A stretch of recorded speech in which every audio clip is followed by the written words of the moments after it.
Nah, jadi kesimpulannya ketika ada pertanyaan apakah pacaran itu membatalkan puasa,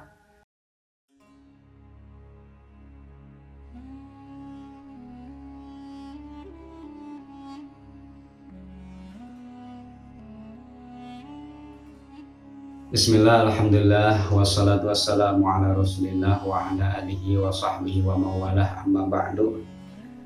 Baiklah teman-teman sekalian, kita hari ini akan membahas tentang fenomena-fenomena yang sering sekali muncul di kalangan remaja. Salah satunya ialah ketika ada pertanyaan, bagaimana sih hukumnya orang yang berpuasa tapi dia pacaran, atau bagaimana hukumnya orang yang pacaran sedang berpuasa. Ya, hukumnya itu teman-teman sekalian, pacaran itu mau teman-teman sedang berpuasa atau tidak, hukumnya itu tetap haram.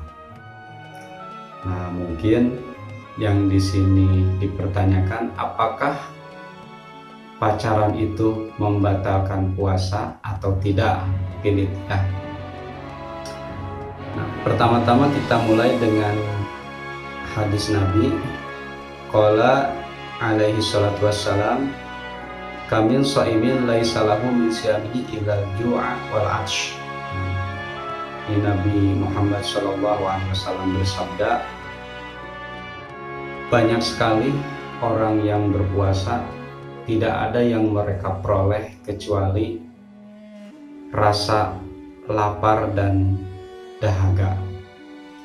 Artinya di sini tidak ada pahala yang mereka peroleh ketika berpuasa kecuali hanya merasakan bagaimana rasanya lapar dan bagaimana rasanya haus. Tentu di dalam melaksanakan ibadah puasa ini kita berharap ada pahala yang dapat kita peroleh.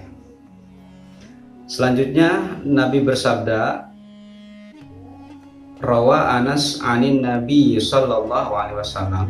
Ini hadis diriwayatkan oleh Anas, sesungguhnya Nabi Muhammad sallallahu alaihi wasallam bersabda, khamsatu asya'a tahbutu as-saum ayatabdulu sawabahu. Ada 5 hal yang membatalkan puasa.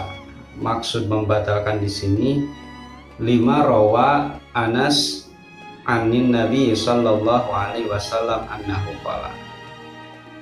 Berdasarkan hadis yang diriwayatkan oleh Anas radhiyallahu an, sesungguhnya Nabi bersabda, khamsatu asya tahbutu as-sauma. Ada 5 hal yang akan melebur puasa.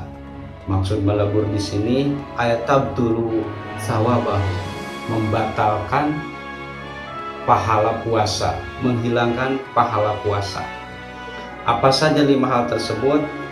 Al-kadhibu, pertama berbohong. Jadi ketika kita berpuasa kemudian kita berbohong, maka puasa kita secara fikih tidak batal, tapi pahala daripada puasa kita itu hilang. Wal ghibatu, yang kedua adalah ghibah. Ghibah itu ini sedang ngetren di kalangan remaja, di kalangan ibu-ibu, seolah-olah menjadi ayo ya, seolah-olah menjadi sesuatu yang biasa, ayo gibah, yuk gibah.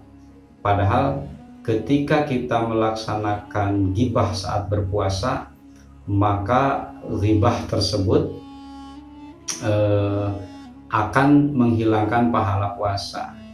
Nah, lalu apa yang dimaksud dengan ghibah? Ghibah itu adalah membicarakan orang lain yang apabila orang tersebut mendengar pembicaraan kita, maka orang tersebut menjadi tidak suka, meskipun yang kita bicarakan itu benar.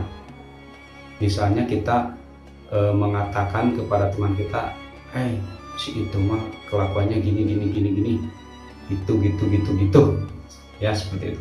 Meskipun kelakuannya memang seperti itu, tapi kalau orang yang kita bicarakan, mendengar hal tersebut tidak suka, maka itu jatuhnya ke ghibah. Kalau yang kita bicarakan tidak benar, itu lebih parah lagi, jatuhnya ke fitnah. Kemudian wan namimatu, mengadu domba. Mengadu domba itu menciptakan permusuhan antara yang satu dengan yang lainnya. Wal yaminul ghamus, bersumpah dengan berkata bersumpah bohong. Dia berani bersumpah padahal bohong. Nah, ini nih yang berkaitan dengan wan nadru bisyahwati, yang termasuk menghilangkan atau meleburkan pahala berpuasa ialah ketika kita melihat dengan menggunakan syahwat. Nah, saya yakin teman-teman sekalian ketika berpacaran itu pasti ada syahwat, pasti ada dorongan nafsu. Karena tidak mungkin rasanya ada orang yang berpacaran tidak menggunakan syahwat. Nah, jadi kesimpulannya ketika ada pertanyaan apakah pacaran itu membatalkan puasa, secara fikih tidak.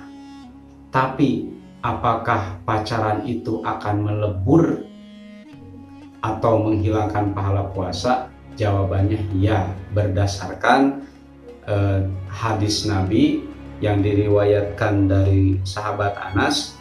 Beliau bersabda bahwa ada 5 hal yang akan menghilangkan pahala puasa. Yang pertama adalah berbohong, yang kedua adalah ghibah, yang ketiga mengadu domba, yang keempat sumpah bohong, dan yang kelima adalah melihat dengan menggunakan syahwat. Itulah teman-teman sekalian pembahasan kita terkait dengan hukumnya berpacaran pada saat berpuasa. Demikian, wallahul muwaffiq ila aqwamit thoriq. Wassalamualaikum warahmatullahi wabarakatuh.